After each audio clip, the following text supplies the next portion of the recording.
Welcome to episode 23 of the World of Screens podcast. On today's show, reviews for The Strangers Chapter 2 and One Battle After Another. And as always, we're going to take a look at last weekend at the Australian box office because we're recording a little late.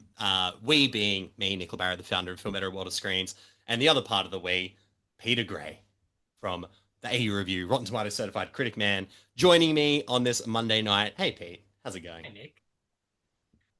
You doing well? I'm doing fine. It's not like we haven't just had a lovely little conversation. I feel like people know. I feel like people People, be yeah, like, people would have to assume maybe one episode you literally just start could we just recording. go in cold and just Yeah, see what and be happens? like, what the fuck? We got a stacked back end of the year. We We got do. our begonia invites today. We did. Very exciting. Very Starting quite excited. early. Very, very exciting. We've got obviously Halloween's right around the corner, which means Very fun things all the happening. things are spooky, which almost feels like a segue to one of the You know movies. what, Pete? That is a brilliant segue I think so. into So I was arguably. like, I really hope didn't just completely. You were like, well, I really wanted to talk about the other one first, but I'm like, you know what? Well, funny you mention it. No, no, it's a very good segue because it's not just a spooky film, but it was a spooky experience. It was. And that is the one of the movies we're going to review today. Before we do get into it, though, we do Yes. have to do a little bit of Housekeeping. housekeeping. Yeah. Uh, Housekeeping. Thank you if you're listening to us on Spotify. Thank you for listening to us on Apple. Thank you if you're watching on Hi. YouTube. Wherever you're consuming this content, subscribe there, follow us, download the episode. It means a lot. It puts us in the algorithm. Each episode is just growing and growing and growing, and we're very appreciative of the support. worldofscreens.com, go to the email list. Every Friday, you'll get an email with the latest reviews, the latest giveaways, the latest articles. Everything's there. And at World of Screens on Instagram, follow us there. There's some fun stuff happening and some beautiful aesthetic stuff made by Mr. Josh Barry, who is a creative genius all around. He's not spooky, but what is spooky, not Mm. by nature, but just by complete sheer existence, it's the first film we are reviewing today, and that is The Strangers Chapter 2. Come on, Sheriff. We all want to hear about who killed that young couple. Why are you doing this to us? Because you're here. The girl didn't die. On the final day of their cross-country road trip, a couple's vehicle breaks down, forcing them to take refuge in a remote Airbnb, and as night falls, three masked strangers terrorize them until dawn. Now, you might think, that sounds like the premise from The Strangers Chapter 1. Hmm. That was the premise on The Strangers Chapter 2 IMDb.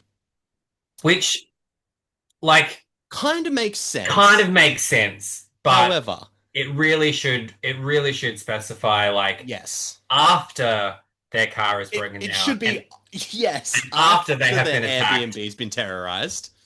This is Um, the aftermath. It's because it's in the name, Chapter 2. This is the Yeah. follow-on from Um, last year's The Strangers Chapter 1.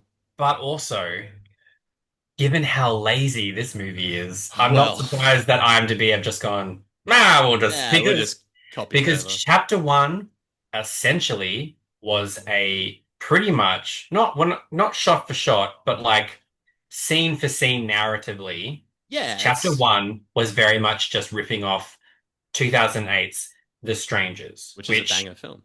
it is incredible horror film. Mm. Didn't need to be Rebooted. didn't need to be rebooted anyway. Remade. The sequel that came out a few years later I think did a really great job of taking the Stranger's premise and taking it somewhere different. Pool scene, as we shouted out last Yes. episode. The pool scene. And it's kind of ironic that for chapter two, I'm like, if you guys just decided to do a bit of a scene by scene remake of Prey at Night, we probably would have gotten a better sequel than Well, whatever the hell chapter two is. Because my God, chapter one wasn't good. Chapter yeah. two is awful. Just saying it straight up. Yeah, no, Chapter 1 was not great because so it's worth pointing out, obviously, because this is a horror film, so it's technically the fourth film in the franchise, but it's the Yeah. second film of this new planned trilogy, Yeah, which which they was threatened us kind with of at the end, which was all filmed kind of back, pretty much kind all of back. together. They had to chapter two had some reshoots done because Which makes sense. because so apparently the test audiences were like, we didn't like that chapter one jacked the style of The Strangers. Right. So they were like, so for the sequel, we need you guys to like give us something different, Do and something different. we would love to know the backstory of The Well, Strangers and this Tamra. So the reason why this film is shit is because of the audience, this test is the audience, audience's fault. who This were is like, we want to know why the strangers are the way they are. And you know what? No, no, we you don't don't. want to know the way that they are, the way that this film does it. And it's so much more terrifying just thinking they're people that just choose to kill Well, people at random. That's that's what the makes it thing. terrifying. That's exactly what made The Strangers terrifying. It's the iconic line of like, "Why are you doing this to us?" Mm. And they say, "Because you were home." That Bang, is terrifying. it's terrifying because it's just like there's no reason you haven't done anything to us. Yeah, It's just you were we here.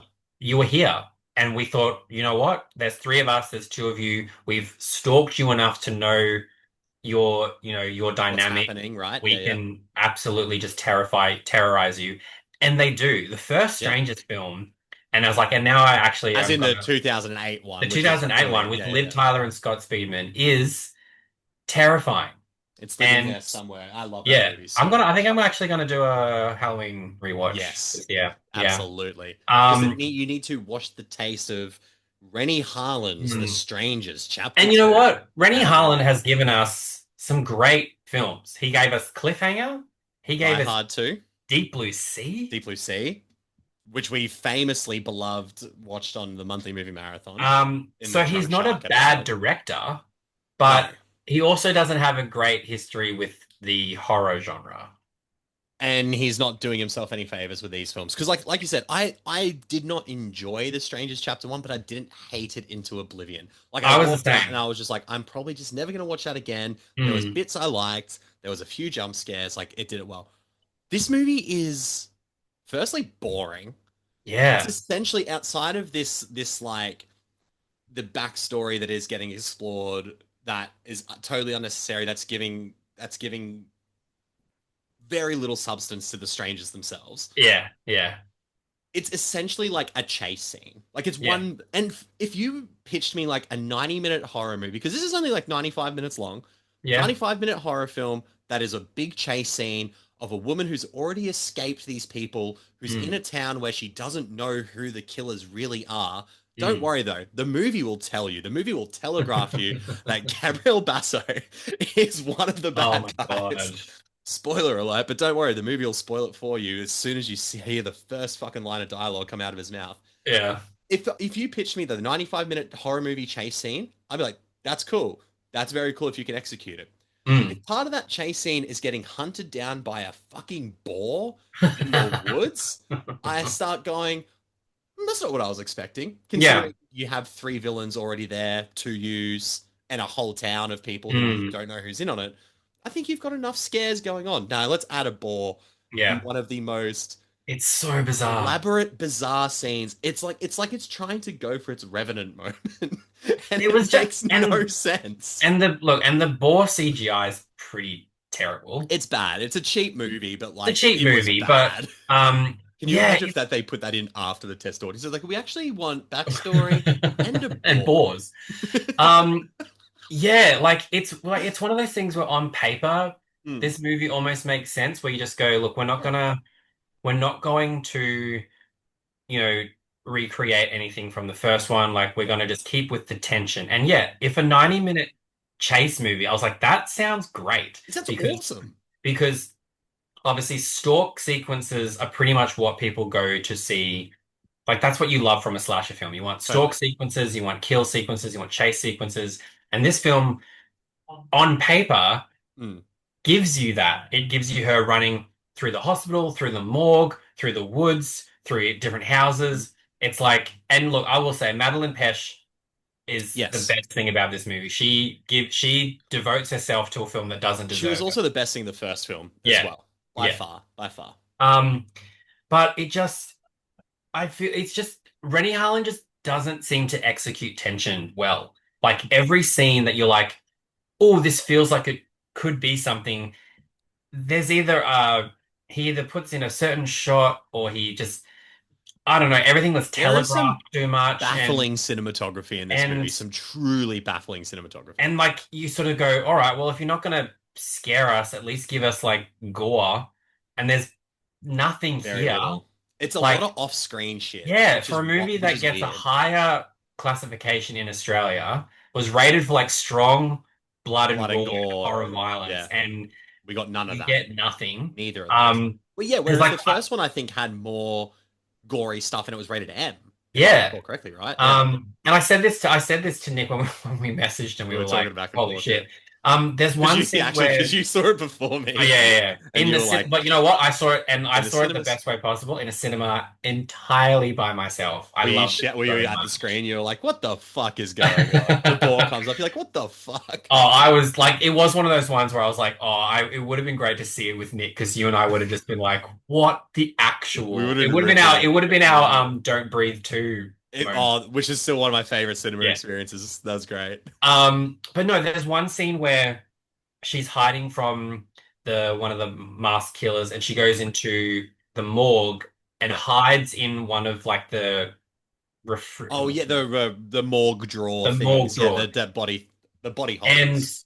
it the person she is in with is her dead Dead fiance. fiance. Yeah. And you're like, in another horror film, you're like, that could be so emotional, that could be so Yeah. terrifying. And it's just like she just looks at him and then there's like a little t like I was like, you're on top of the dead body Dead of body your of your fiance. boyfriend, Yeah, yeah. and it's just And there's just nothing. singular emotion. Do you know something else that's funny about that scene? Mm. So she gets into the morgue drawer Yeah. and closes it behind her. Yeah. How does she get out? Yeah. Because I As think far those as I'm things are aware, pretty those I think that's a I think one-way there's a fucking one-way thing. drawer. Yeah. Yeah. I mean, because you don't want the zombies to come out, of course. You don't But want also but I was there's so much logic she issues in this. does like she makes noise like enough for him to hear her. Yeah.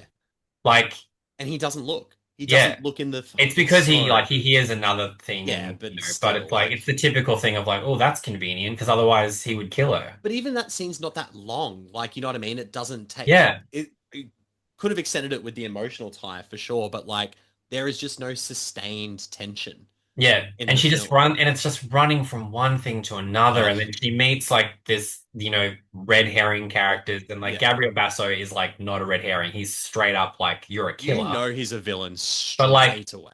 they make the nurse like Yep. she acts as if she's a killer, and then she turns out to be not, and it's Nice. like Yeah, yeah. like it's so dumb. It's a bad movie. And then It's really bad.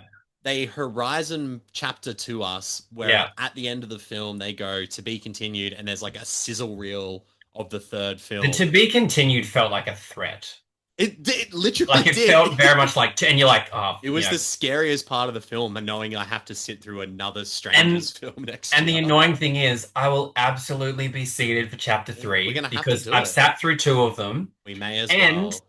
like I know against my better judgment it won't matter, but there was some stuff in the chapter three sizzle reel that I'm like, that looks cool. I feel like the sizzle reel was better than the film. Yeah, and it's and you just go But do you know maybe. what? That was the Horizon thing again. I Yeah, didn't hate Horizon. I actually enjoyed yeah, most of yeah. it. We actually liked But then Horizon, by the but time it got to the sizzle, when it got to the Giovanni Ribisi reveal and the sizzle reel, I was like, dude, give me chapter two. I'll watch it right and now. now we're like, are we ever gonna get chapter two? Probably It has not. premiered, right? It played at a I film think festival, I so. think.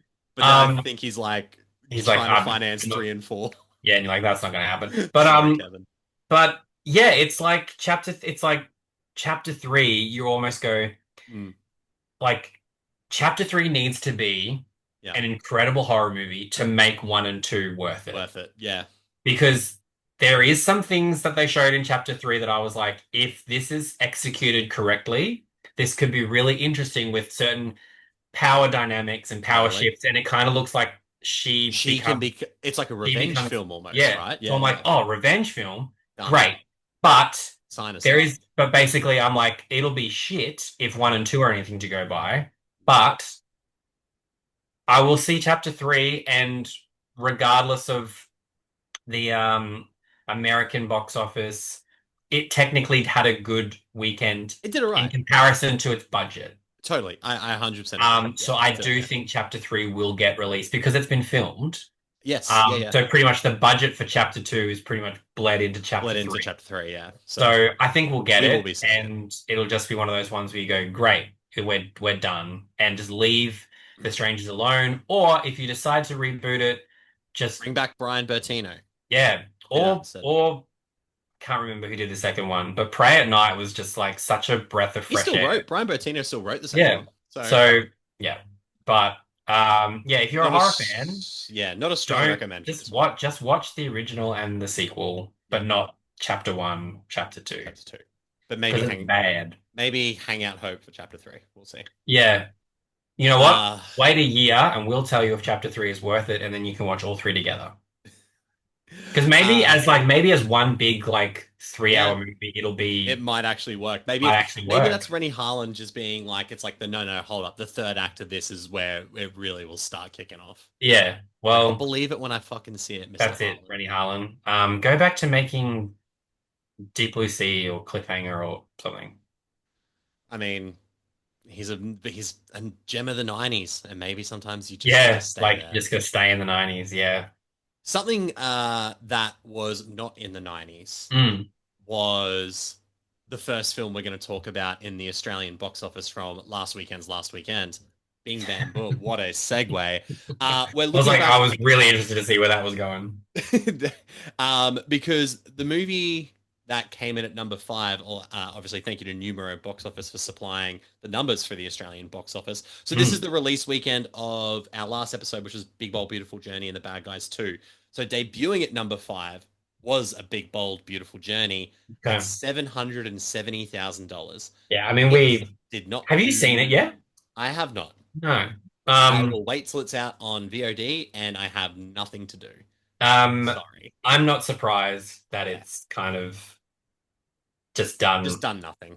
Yeah. It got really, really bad word of mouth. Yeah. I've seen 1% of reactions that people like truly really enjoyed it, and everyone else has just been like, "What the fuck was that?" And that 1% is what Sony is absolutely using for all of their marketing. I did see that. And you know what? Fair. Like Hey, if fair you got a whole bunch of 5-star reviews, but also like if also someone's like, don't. I'm like, I was like, sorry, Letterboxd users, but if you're giving Big Bold Beautiful Journey 5 stars, I don't entirely trust your judgment. No, unfortunately not. But at number 4, still holding strong at $1 million, just over $1 million, Downton Abbey, the grand finale. Oh, The nice. oldies still coming out They're to still coming say out. farewell to their They favorite feel like, characters. well, you know, they're the audience that feel like they don't get as much, so they're taking it. They're probably going to all their little morning teas and then going off to the movie. I think Downton Abbey was exclusively before lunchtime sessions Yeah. for an entire 2 weeks. So, but hey, it's still in there, still making over $1 million. Good for it, yeah. Debuting at number 3, just in time for the school holidays, Bad Guys 2 at 1.5 million. Okay. Pretty good. I'm pretty impressed by that. It's Happy with that, yeah. It was the opening weekend school holiday. Sorry, it was the weekend of school holidays starting. So it didn't really even have a leg up on the Thursday and the Friday, but over a weekend doing 1.5 million. Pretty good. Pretty good. And still a movie we both enjoyed. So We did. I think it's definitely earning its keep there. And that's also good considering how long it's been like Totally. Yeah, out in the States and out in the US, out on VOD. Totally.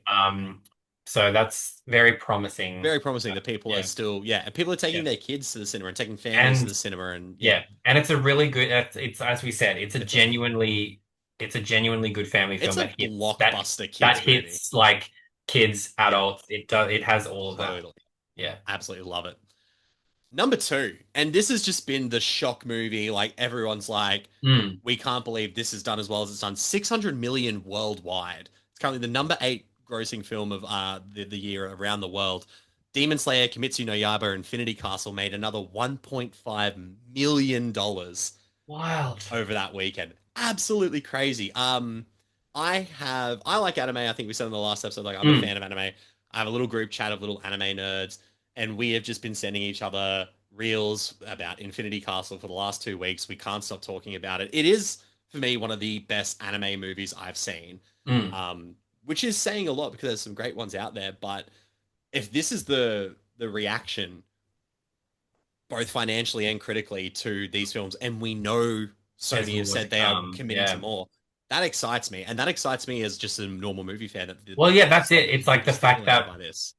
cinema, Yeah, for so many, it's like we keep hearing how cinema is dying and yeah. streaming is gonna be, and I'm like, and this is like, it's proof that it's not. It's a Like, 2.5 hour, and the best, yeah, like, you can watch it in Japanese or in English, sure, yeah, but in the technicalities of it, it is a foreign film yeah, that is two and a two half and a half hours long, hours that is long. animated, Yeah, and it's in its second weekend still made $1.5 million. and it's MA here, isn't it? It's Like, MA. It's very yeah, yeah, violent, yeah, and it's also technically like the fifth season of a show.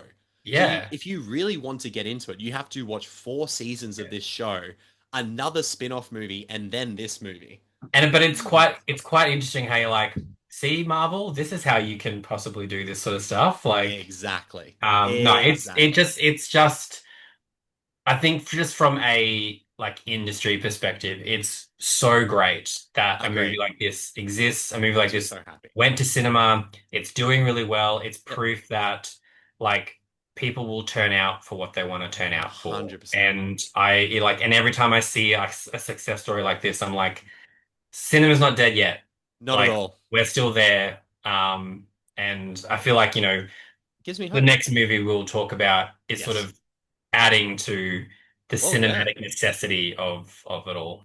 Oh, absolutely. And before we get to that, the last one, number one, only making 10 grand more, actually nine Oh, grand more, was The shit. Conjuring Last Rites at Wow. $1.53 million.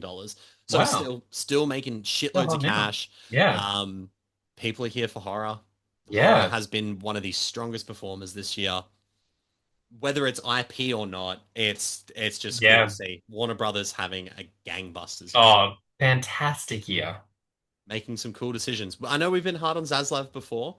We haven't liked all the decisions he's made, No, but I'm very much hoping he doesn't do one thing that I keep hearing about with Warner Brothers, and I'm like, I will be livid if it sells to a certain company. yes, yeah, I do not like, I do not want that at all. no, there's some issues happening. Well, we can't call them issues because they're not happening yet. The guy who just bought Paramount is looking to buy Warner Brothers, and that is problematic. But you were I talking about something prefer, else. but I prefer that over Netflix. Oh, that too. Yeah, I know. Yeah, sorry, Netflix were bidding as well. It's the I guy David Ellison who owns Paramount has far more capital than Netflix, though. So Yeah.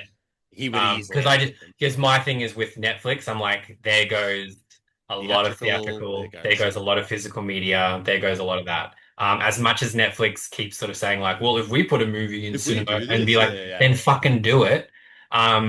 But if It's so funny. Paramount, As we just yeah, announced that they've just announced 6 films coming to cinemas in Australia yeah, next. but then it's But like, still, but it's also like, but clearly, that people want to see stuff on the big clearly screen. yes. But also, like, I would have watched The Old Guard 2 in cinemas. Absolutely. I haven't watched it yet. There's a lot of stuff on Netflix that I would have like obviously Absolutely. you have like your Netflix movies, and then you Yep. have your like studio movies that are released on Netflix basically. Yes. Yes. And K-pop yeah, Demon this Hunters. I didn't realize it was a Sony film that was sold to yeah. Sony. And I was like, and that went as we did we get that in cinemas here briefly or We not? did. It was We did. that weekend they did the sing-along screenings. Yeah. Yeah, But yeah. it's like, but that did really well at the US box office, but it was one week, and you're like, this is kind of proof that just Just put things in put things in cinemas. the cinemas. But it is. I did see the lineup of what's coming out And I'm very in excited. cinemas, and I was like, ooh, There's a very few I will happy, see. very happy to see all of that lined up, and Yeah. having seen Some of them. three of them, can tell you that Frankenstein and Knives Out 3 are definitely cinema worthy. Yeah. And then The Ballad of a Small Player was, I'll still watch that because it's yeah, Edward Berger in yeah. cinemas, so It's actually kind of visually, there's some great stuff in it. It's just an not a great film. average movie. We will talk about that because we still have to do Yeah, the TIFF episode, I realized as well. we do. It's a Yes, busy time of year. busy Goodness time, gracious. busy Um, time. but that was the box office, top five of the Australian box office from Numero. Thank you very much for supplying the numbers. And Pete, you alluded to the fact that there is a movie that is arguably, and I say this with no hyperbole, the reason we go to the cinemas. the Yeah. reason we experience stories on this scale. Yeah. It's Paul Thomas Anderson. Mm-hmm. It's Leonardo DiCaprio. Oof. It's it's VistaVision. It's IMAX. It's 70 millimeter. It's everything. It's one battle after another. Rise and shine. Bat an eyelash. Good morning.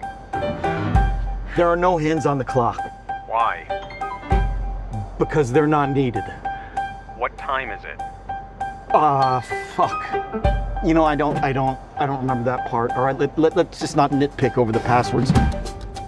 This is Bob Ferguson. I was a part of the French 75. Bitch, I felt like Tony Montana! Steve Lockjaw just attacked my home. And I cannot remember, for the life of my only child, the answer to your question. Maybe you should have studied the rebellion text a little harder. I need to find my daughter. When their evil enemy resurfaces after 16 years, a group of ex-revolutionaries reunite to rescue one of their own's daughter. So it's a political action thriller, co-produced, written, and directed by Paul Thomas Anderson, one of the greatest living modern filmmakers, in my opinion. Mr. Maya Rudolph. How good's that? I love that they're married. Cast so many like SNL writers in his film, Yeah. or like character actors in his film. I love him. I love him. One Battle After Another is loosely inspired by the 1919 novel Vineland from Thomas Pynchon. Yeah. Anderson has adapted Pynchon before with Inherent Vice. Yeah. So it's a novelist he is obviously a fan of and knows the style of. And the film stars Leonardo DiCaprio, Sean Penn, Benicio del Toro, Regina Hall, Tiana Taylor, and Chase Infinity. Throw all 6 of those names, in my opinion, at the awards. They are all fucking incredible. This movie is amazing. It's amazing. We saw this together. It was us seeing each other in person again for the first time after TIFF. We sat down next to each other and in our seats. In our seats in a Dolby Atmos cinema recliner, massive screen, not an IMAX screen, but still a very big screen. Phones cloaked. Phones cloaked by security. Which was incredible. Influencers walking out of the screenings. I made a comment to Nick about influencers, and then an influencer decided to answer it, and I was like, "You've kind of just proven my point." Yeah, and I don't think that one had a leg to stand on because we did see her just like whispering to the person she was with throughout most of the film, and she walked out for like large portions of it, like 20 minutes. But you know what? Yeah. Did not ruin the fact that this movie not at all fucking brilliant. I will start by saying this: not my favorite of the year so far, but no, absolutely one of the best. It's like yeah, I'm the same. It's up there. It'd be in my top. It's in my top 10. Definitely my top 10, close to my top 5. Yeah, top 5. I'd have to sort of gotta do some accounting there. I'd have to look at some things because I haven't updated my letterbox in a while because I was like I've still got a lot of TIFF stuff that I need to be like yeah. But that's a full-time job, letterbox anyway. I will say the first 40 minutes of this movie, I was like, this is chaotic. You are thrown all over the place in the first. But once you realize that essentially the first 40 minutes of this movie is like a prologue and kind of like a prologue montage, basically, and like giving you enough to then when I say it settles into itself, it's still chaotic and everything. Totally. But the first 40 minutes, I was just very like, oh, okay, you're giving me a lot of story. You're kind of a lot of characters, and you almost like remove an entire character after that time. Yes. It was a lot. Very interesting move. Like I thought initially, but I was like, it works obviously for the overall story. Yeah, for the overall, and I think if you obviously going off of the critical reaction, the audience reaction, it's clearly hasn't affected the way people view this film. But I will say, if you're one of the few people that haven't seen it, like, don't let that first 40 minutes like throw you off in any way. That's not the whole movie. Because that's not the whole movie. Yeah. And it does very much give you we're giving you all of this to then lead you into the story. That's the thing, right? That's the thing. It's necessary. But it's setting up the characters, it's setting up the dynamics, it's setting up the time period. It's definitely setting up some of the tone. I think the movie gets funnier after the prologue. The prologue's very serious because it's playing its heart on its sleeve, I think especially. so, yeah. I would argue that the prologue is very much through the lens of Tiana Taylor's character, who is Perfidia Mm, Beverly Hills, who mm. is a very strong black woman, part of the revolutionary group, the French 75.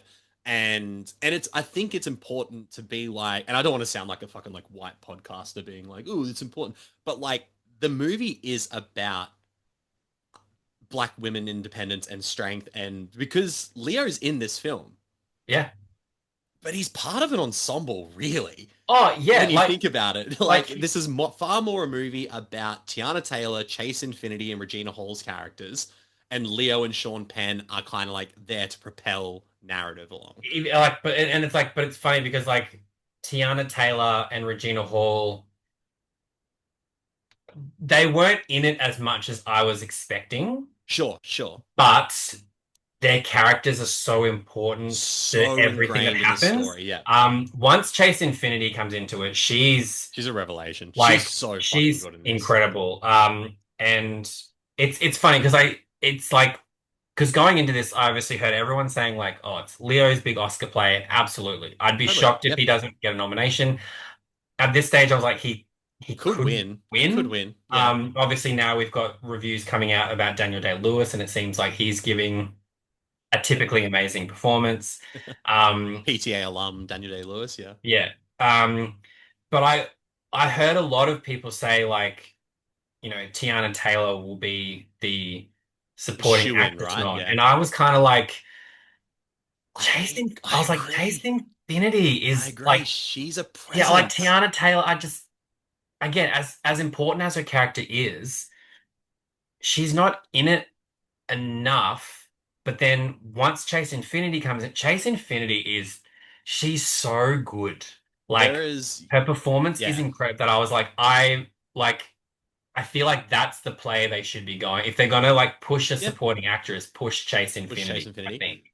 There is a scene between her, and obviously no spoilers, but there is a scene between her and Sean Penn in the film. And it's like an Oh, elongated scene, which is my favorite like section of the film by yeah. far, which is saying a lot because there is an incredible car chase scene that closes out this film. Oh, the But like yeah, like if you've got like Vanishing Point, it will be your reference to the like big the time. end the car chase in this film is It's and it's so crazy tense. because it's not like it's not It's not the Fast and the Furious. it's not Fast and Furious. It's not like action. It's just It's cars the going in way- a straight line up but and the down way that hills. but the way that It's- he films it, you're just like you're waiting almost like you're like something's gonna come out on the screen. Something's gonna happen. Like it's so tense. You're waiting for something to be in front of a car, or you're Yeah. waiting for something to disappear in the rearview mirror. Yeah. And when And he's neither like- of those things happen, you are just Yeah. on the edge of your seat. It's so good. But yeah, But the scene between Chase Infinity and Sean Penn, who I think Sean Penn is Oh. a lock for supporting actor as well. he's phenomenal. in I've this. never seen a man physically walk like he has a pole shoved all the way up his ass. You can see through his mouth. Like if he opens his mouth, you can see the top of the pole. Like he And I think- has a physicality in this film that is And incredible. I also, and I think if people know Sean Penn's Demeanor. and his political stance, He's an intense guy. who he's probably riffing on might not be entirely surprising No. when it comes to the way that he walks and things. And talks He as has well. probably one of the Let's just say he kind of talks like this. He's got And if one that of the- reminds you of someone. right. He's got one of the grossest haircuts on screen, but like it's hilarious. Like it's intentionally intentionally. disgusting. It's a very like military buzz cut, but with the worst comb over at the front. It's but no, yeah. But he's incredible. He is yeah, so but captivating. But the scene, the Yeah. Sean Penn Chase Infinity scene, which happens, it's towards the end. It's later of in the film, yeah. But it is, yeah, Unreal. like that's when you just go, And then yeah, it's but just then, and then you have Leo, who's playing the paranoid stoner, like father of a teenager who like is kind of losing his revolutionary sort of ideas because he's like wants to protect his daughter. and he's So had rather than being like free and liberating, he's like, you don't get a phone, you don't Yeah. get this. Like he's Like, being we the live- thing like, he live- hates. lives Yeah. off the grid and has So funny. and forgets a lot of things because of years of just like Of taking drug drugs. abuse, yeah. Um, There there is is, two ongoing jokes in the film. One, he's trying to charge his phone yeah, in the middle of like a police takeover in yeah. this town. Very much very wingmanned by Benicio del Toro and another brilliant Uh, performance from him. Benicio del Toro pops up in this and just is like, I'm just gonna pop up here. I'm gonna I give don't you know what a the good fucking time is. It's the 8:15. this this running gag as to because like obviously being a revolutionary, they when they talk to certain people, there's like code words Codes and and shit, questions yeah. that they need to answer. To verify And identities and stuff. And and he's asking Leo's for help character to find his daughter. Leo's character like just forgets the answer to what is the time. And the absolute commitment to this bit is like It's golden. so The long. the payoff of I what missed it. time I he missed pissed. it, I was going but to the it's toilet because I had to pee he so bad. and I briefly and I was just like and I And then he briefly told leaned it over to me and I was and like, I was like that's it was hilarious. and Leo's Leo's delivery of it because he's just exhausted and exasperated and when he finds out what it is and he just lets out this like fuck you and it's fantastic. Like it's one of the There funniest is performances, and it's one of his like in a career of Leo's Cal. This is one of his I best. would I would compare it mostly to Wolf of Wall Street, but on the other end of the spectrum of like the physicality and the energy of Mm, it is there, but like the different spectrums of like humanity. Like you obviously got like a wealthy billionaire drug addict, and yeah, then you've got like a beat out, paranoid disheveled. Yeah. disheveled drug addict. All the Like performances, basically Wolf of Wall Street if Paul Thomas Anderson did it. literally, right? And well, I mean, we should talk about Paul Thomas Anderson because I think people forget. You look at his filmography and you're like, oh, he's a Mm. very serious filmmaker. A lot of his films are fucking hilarious. They have He's like a got a really dark dark sense of sense of humor to it. comedy. Like Magnolia's got some dark, funny shit. Magnolia is funny as I rewatched all of his films leading Mm, up to this, and it was so good because this is like the most Paul Thomas Anderson-y movie I think he could have made. Like mm. it has the every element of the film of his filmmaking style is there, but it's maybe next to Phantom Thread and Licorice Pizza like his funniest movie, but it's also Licorice Pizza it's is hilarious. hilarious. It's so funny. It is so good. And Phantom Thread's so cunty, which I Yeah. love. Yeah. But this to me has a lot more of the character exploration of something like Magnolia Magnolia. and sort of maybe even the Master to an extent, but tonally very different, very Yeah. tonally Little different, and like I especially guess power dynamics. and I feel and then I guess in that kind of the grittiness of it kind of and like the ensemble brings about like Boogie Nights Boogie esque Nights, their stuff, yeah, moments without obviously Boogie Nights is a lot more and graphic in what it does, but just the yeah. way he moves the camera around is so Boogie Nights. Like he obviously, yeah, has just such a Scorsese visual quality to Mm, himself. It looks incredible. This movie is beautifully shot. It's all shot on VistaVision film, yeah. which The Brutalist was shot on that Mm. last year as well. And we will say, and just speaking of Hmm, Brutalist, which obviously for as long as it was, deserved didn't its, feel it. yeah. Fuck, this movie flies So by. For a this movie is that's 168 minutes or something something, like that. Yeah, yeah. it Almost three like hours. It's like 10 minutes shy of 3 hours. it feels like a 90-minute movie. Like it Yeah, just yeah. It flies. flies by. It just once that prologue's done, and like I said, the prologue's chaotic. So that I remember looking at my watch at the end of the prologue and being like, "Oh my god, we're like 40 minutes into the film." Yeah. And then the movie kind of starts where the first trailer sort of begins with the phone call stuff. There's probably about 15 minutes of stuff. There is a Yeah. scene where kids are getting interrogated at a school by Sean Mm, Penn's army general guys, mm. and that actor, this is his only credit. And he steals the fucking movie. This is the only movie he's ever been in. The Where does the army guy who's interrogating the school students, oh yeah, Chase Infinity's friends? He's brilliant. yeah. Only film he's ever been in. Yeah. How does PTA do it every single fucking time? It's hilarious. It's exciting. It really is a time. Like I know a lot of people are going, "Oh, it's a timely film for America." It is. It is about group of revolutionists who are trying to free detained, illegally detained immigrants and things like Mhm. that.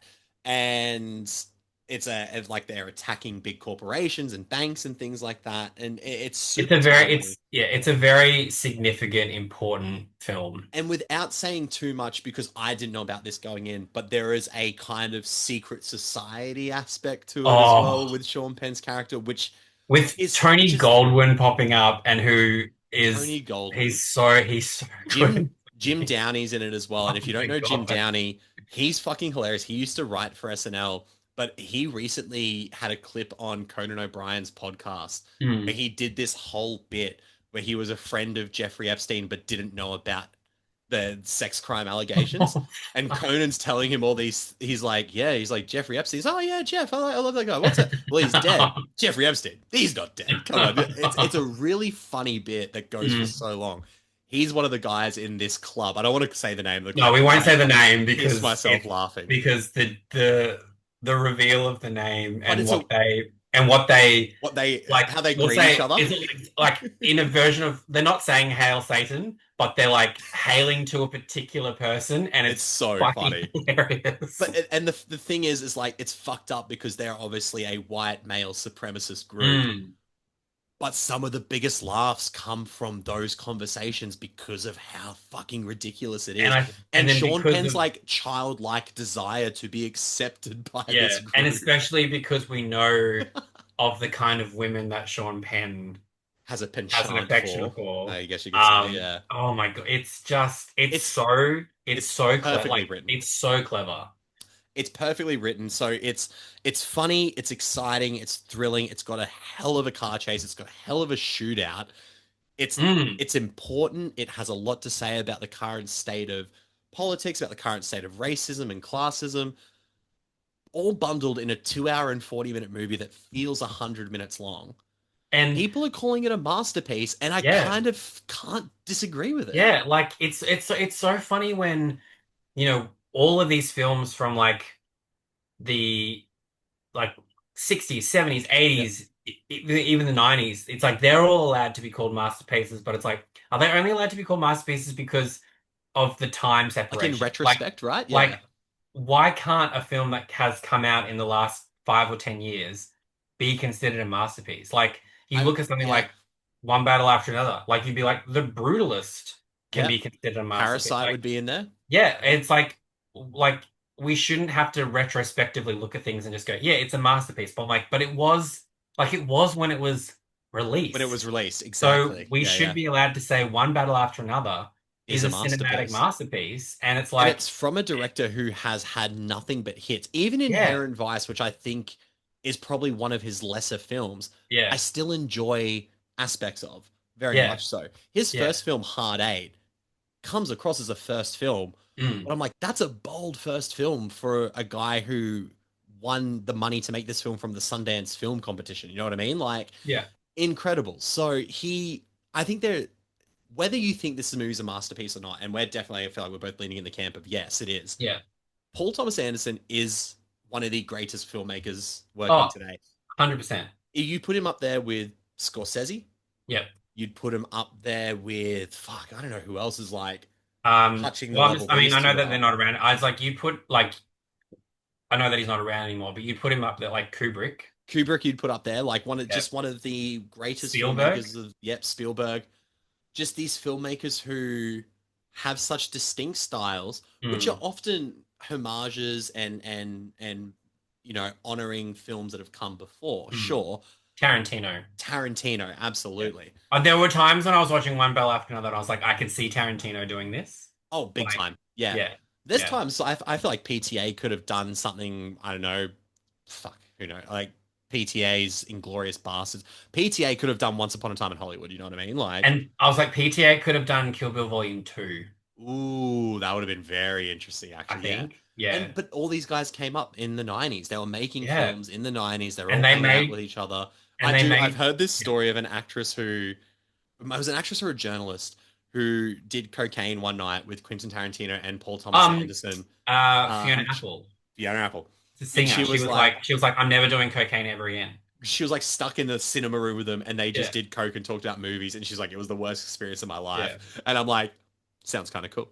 A part of me is like, I I was like, I'd be there. absolutely, yeah, I'd love that. Um, All and three it aspects of it, yeah. and it just made me think of like when you said Heart Eight, because obviously John C. Riley was in so Yes. many of PTA's films. Yeah, And yeah. have you heard this story? How he was like, I saw it, yeah, how yeah. he's like, Paul, like you don't have to cast me because you're my friend. Like you can Yeah. cast me because I'm the best actor for it. And then PTA's gone, oh, okay. And then he's And then never cast stopped John C. casting Riley, him. and he's kind of like I kind of wish I didn't say All that right. because Here's a fun impromptu game. Who yeah. would you recast in One Battle After Another with John C. Riley? Who would you put? He Um, as it would have taken a lot of seriousness away from the scene, but I would love to see him interrogate the high school kids. yeah, I could. No, I know exactly who. He's the guy on the phone who's asking the Oh, questions to yeah, Leo. yeah, yeah, yeah. I could see that. Yeah, yeah. That'd be brilliant. If you're gonna give him like a big role, Yeah. I could I could kind of see the appeal in John C. Riley being a dojo karate master Being in place of sensei. Benicio Yeah. del Toro, who I also say Benicio del Toro gets I feel like it's quite a throwaway moment, and I laughed a Yeah. lot when he's walking a straight line on the road. Oh, and he's doing his like And little he's doing dare. his little. I was like, that was He's hilarious because voguing. it's just him going like, "I'll do It's just like him. I'm not drunk, I'm not under the influence, I Yeah. can." It's like it was so But it's even so his it's storyline, so like, good. because no, I don't want to spoil anything about his scene, but there is an extended scene that is so chaotic where the camera is practically just following him and Leo for about Oh, 20, through 25 all minutes the different through the house rooms, and yeah, it's incredible that there and is just this that whole gives other movie happening yeah, in this movie. and it gives you just enough of each character and interaction to be like, Yeah. oh, he's setting some shit up. Yeah.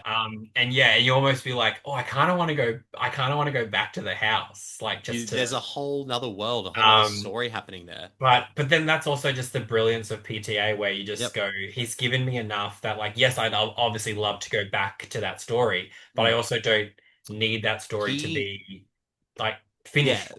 Yeah, PTA is the master of the multi-narrative for sure. yeah, yeah, He's so good at it. Boogie so good Nights, at it. Magnolia, this.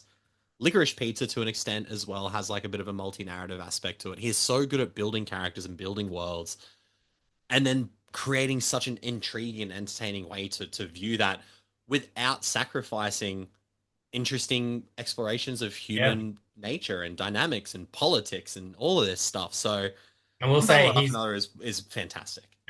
he's great at giving us either new talent Yep. or talent we aren't expecting. Cooper Hoffman, Cooper Hoffman, Chase Infinity. He Alana really put Haim. Vicky Krebs on the map with He did, Phantom yeah. Thread.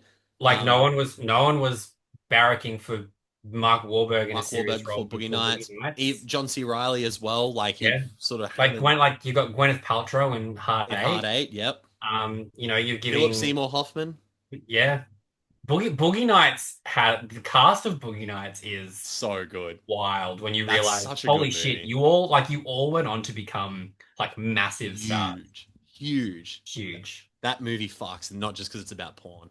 Yeah. Um, And then it just makes you just go, ah, we miss you, Philip Seymour. we miss Philip Seymour Hoffman, but thank God we have But Cooper as well. my God, his spirit is alive in His Cooper. spirit is alive. Yeah. One Oh, Battle After Another is amazing. And I saw The Long Walk. Oh, you did. Do you want to quickly? Well, yeah, we'll wrap. One Battle Yeah. After Another is brilliant. Go see Thomas it. Anderson's 10th film. What a film to hit 10 on. Go Yeah. see it at the cinemas. It's a big budget movie, but it has big budget energy. Mm. It's a cinematic experience by far. Yeah. Like we didn't even mention Johnny Greenwood's score. This score is incredible. Oh, The cinematography is incredible. I really hope that they do the Sinners route where this stays in cinemas Oh, God, I hope for so. a while God, I hope because so. it's honestly, it'll lose, like, if for some reason you're a person who is like, doesn't want to go to the cinemas Mhm. and you see this, I was like, honestly, You're wrong. this is going to lose so much of its impact on a TV screen. Oh, big time. Regardless of how big your TV screen is, That this car chase alone. yeah. That being said, Or the shot in the desert where Sean Penn meets up with the bounty hunter and it's just them Oh, in the holy shit. This but like movie's fucking incredible. as much as like we'll probably both like absolutely buy this on disc, Yeah, but like absolutely.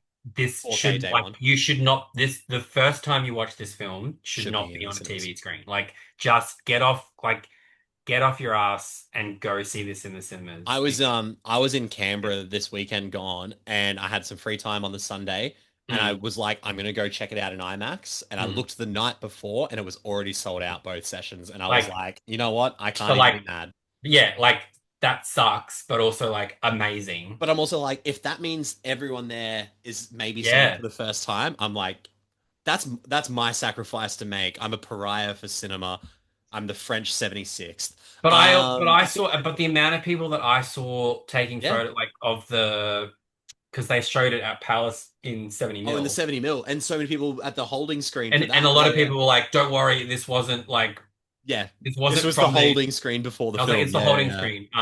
So that's I do like, love someone on Twitter posted the title card oh, drop, and they were like, "I need to be warned before I see about Alana Alana. Haim on screen," and then Yeah, everyone ripped them apart, yeah. being like, "They were like, fucking you dickhead! How long did you have your phone out for?" Because That's that it. Because title like card drops that like title 20 card minutes comes into the in very movie. late, and also like Also, you're an Alana Haim asshole, and like Alana Haim's fucking awesome. So shut your fucking mouth. Yeah, and she's attractive. So yeah, shut your fucking mouth. I'll fight yeah. you. Ugh, That's one battle after another. Before we wrap, Pete, the long walk. Were you as yeah, emotionally traumatized as I yeah. was? Just ripped my fucking heart It's out. brutal, Like hey. it's It's been so 2 weeks. I feel like we can kind of maybe slightly spoil it. So yeah. if you haven't seen The Just Long Walk, don't listen to this part. Thank you for listening. We'll see you on the next one. But Long but Walk. oh my God, like Did you I expect Cooper to die at the end? no. Yeah. I part of me was like maybe these two will somehow Overcome. They'll beat the beat the system, system. but when That's the most fucked up part of the movie is that the system still there's no wins. way for like like when I didn't realize like I knew that it was about a continuous walk, Sure, sure. but I didn't and I knew that people died during the walk, and obviously it was Yes. like yeah because you know you're walking for so long and all that Yeah. sort of shit. But I didn't realize it was like you're not allowed to To stop. stop. You're not allowed like you can't take a shit. Yeah. Like You just got to shit your pants or get shot, right? And then Yeah. I was like, but maybe it's one of those things where like it I didn't realize that the walk has no ending. It's Ending. literally until like I thought it was like, oh, but if like a few people cross the end, There's like a I thought there finish was an line, right? end. Yeah. No. So that was like, oh, I was like, and then they obviously they introduced you to so many people, and some of them you're like, I fucking hate you, Yeah. and then other ones you're like fucking the Jojo Rabbit kid Yes. getting fucking Killed first. shot Yeah. in the head first off. The guy Brutal. when his fucking foot, Yes. Dude, it's rough, hey. um, The and guy like who starts like Judy and convulsing and shit as well. oh, Like, the other just the and like the conversations between Cooper Hoffman and David Johnson, who are yeah, both like they're both so phenomenal in they're this great in film. this movie. So Um, bloody good. and then there was that thing, you know, like in the ending's kind of like it's kind of left up to a lot of interpretation Interpretation. because you just go, yeah, is it all like Well, because that's is the it thing, all right? delusion? Like, did he actually do it? Did he do it? Does he keep walking? Does he die? This Like, and the ending in a literal sense is like the system still wins because obviously if you are the last one to survive the walk, you mm, get an undisclosed amount of money and yeah, one wish. yeah, And the wish Cooper Hoffman's character has is to kill the major. mm, And the major then allows David Johnson, once Cooper sacrifices himself, to be like, hey, I can't do this anymore. mm, And then they give the countdown. And when he's shot, it's heartbreaking. And then they're like, you won. And he's like, what's your wish? And he like, I want that man's rifle. mm. Gets his wish, points it at the major. And the major's just like, oh, shit, I guess this is like the game that I created. Yeah. Kills him and then I walks can't off. like I kind of wish when he said, "What's your wish?" and he said, "I want your weapon." I kind of wish it just ended there. Ooh, okay. Bit Like more I want your weapon ambiguous. and just black. Like I was Yeah, like that could have been cool. Also Judy Greer heartbreaking. has minimal screen time, but my The God, two scenes she's in are heartbreaking. because it's just like you know, and like and She I has to like that drop they her kid off to the walk and where he yeah, might die. and I like that they sort of say like you don't like they talk about it. You don't have to enter, No, it's a but they lottery. but You they're just choose to like do it. but they're just like yeah, but the idea of potentially winning this unfathomable Fathomable amount of money. amount of Yeah. money is so enticing that it's like Yeah. they do it anyway. Like I was Oh. watching it being like, I would absolutely die. Yeah, Like I can't walk that fast for I that. mean I've done walks Walks. Yeah. where I haven't slept for like 36 hours or so, but I was like, Yeah. this goes on for 5 days. Yeah. And you sort of just go, how are they They're just it's delusional. it's so it's It's so brutal. brutal. It's brutal. Emotionally and physically. Yeah, It's really one of this year's sleeper movies, and no one saw it, and that yeah. sucks. And And you know we what? We say it every time. It'll be this is the top movie on Netflix that Yeah, no it'll one pop knows up on about. a streaming service and everyone will be like, "Oh my We God, it's told you great." And we'll about be it. like, "We all We fucking." told you about it. It's great. It's a tough watch though. Like Ash and I did that episode, and we both said it's a hard movie to recommend. Oh yeah, yeah, yeah. It's I a was very toughie. like so because obviously this opened the Friday before I left TIFF, Yeah, so it opened you're during TIFF. already on your way. Yeah, yeah. And I was like, "Oh, will I get a chance to see it?" And I just couldn't fit it in. So I came back and was like, "Fuck, I've really got it." Like, because saw it on the Wednesday and I knew that new movies were opening on the Thursday, and I was like, "This is probably It's going to be probably the last last chance to day." see it at a Was normal time. shocked that the session I went to at bloody what I think 1:40 in the afternoon on a Wednesday, Yeah. three-quarters full Interesting. at Elizabeth Picture Theatre. Oh, the little Which known cinema that could. which Yeah, yeah, means yeah. nothing to a lot of people, but it's But a I get very it. I get small it. niche cinema. I And know what you're saying. I was not aware that that had a whole bottom level to that theater. Yeah, Oh, it does too. Yes, I've been in yeah. that small cinema before. Yeah, yeah, yeah. Behind the main screen, you go Yeah. downstairs near bathrooms, and then you And keep there's a whole going, and nother cinema there's down like there. Yeah. three screens down there. Yeah. And I was like, well, this feels appropriate for the long walk. The long walk Um, to the long walk. but yeah, it was Great movie. like just a horrific movie in the best Best sense. way. I think a surprise. I definitely Yeah, think a surprise. and Lots just of ways. confirms that Cooper Hoffman is incredible, and David Johnson's David incredible. Johnson. And now they're going to make another movie together, and I'm like, Which is so exciting. can we just get yearly Cooper Hoffman David Johnson movies together? I don't think that's too hard to I ask. wouldn't be mad. It's what But you know we what? want. Put them in Miami Vice Well, yeah. If Glenn Powell and Michael B. and Jordan Michael B. drop out, Jordan, but also Glenn Powell and Michael B. Jordan. I'm like, oh yes. I'm okay with that. Yes. Joseph Kosinski fucking directing as well. I can cop that. Oh, Imagine them making a gritty R-rated, like filmed for IMAX Miami Vice film. not mad. Well, it's Makes funny. me want to rewatch the Michael Mann one. Got it in a. Oh my You got god! it It's there? literally at this pile here. I recently picked it up. Actually, so Hey, excited to rewatch that. It's funny you mentioned Glenn Powell because that's a great segue into the closing of another episode of the World of Screens podcast. Because on the next episode of the TV edition, Josh and I will be chatting the Alien Earth finale, and we'll be chatting Chad Powers, Chad the Glenn Powers, Powell show on Disney Plus. I You've seen it. I just watched all 6 episodes. Yeah. I saw your review. I haven't read it yet because I'm gonna wait and I'm gonna watch it and see. But great, good, okay. Yeah, just I was all- watching just- Pete's face vigorously think there just- for our audio listeners.